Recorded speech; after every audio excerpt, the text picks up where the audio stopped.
చర్చికి వచ్చినోడు అలా సాధుమూర్తి అనుకోవద్దు. చర్చికి వచ్చినోడు బైబిల్ తీసుకొని వస్తున్నాడు అంటే వాడికి ఏం మాట్లాడు అనుకోవద్దు. వాడు భయంకరుడై ఉంటాడు. గతంలో వాడు భయంకరుడై ఉంటాడు. యేసు ప్రభు వాడిని అలా మార్చాడు. దేవునికి స్తోత్రం కలుగును గాక.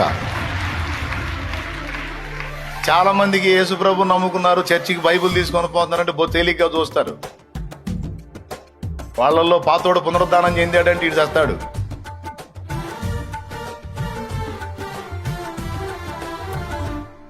ఒకడు ఇంకొకటితో వాదిస్తున్నాడంట. నువ్వు ఎన్నన్నా చెప్పు, నేను దేవుడు ఉన్నాడంటే మాత్రం ఒప్పుకోను అని చాలాసేపు భక్తుడితో వాదిస్తా ఉన్నాడంట. ఆ పక్కన కొంచెం ఎడంగా ఒకడు కూర్చొని ఉన్నాడు. ఇలా సంభాషణ వింటా ఉన్నాడు.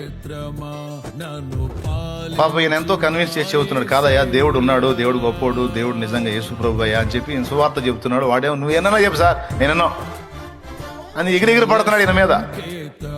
దాదాపు అరగంట సేపు వాడు వాదిస్తానే ఉన్నాడు. ఈ అరగంట సేపు వాదన విన్న ఆ పక్కోడు లేచి వచ్చి వీడి పక్కన కూర్చొని, ఒరే దౌర్భాగ్యుడా, దేవుడు ఉన్నాడు అంటే నువ్వు నమ్మవేమో దరిద్రుడా, నేను నమ్ముతా.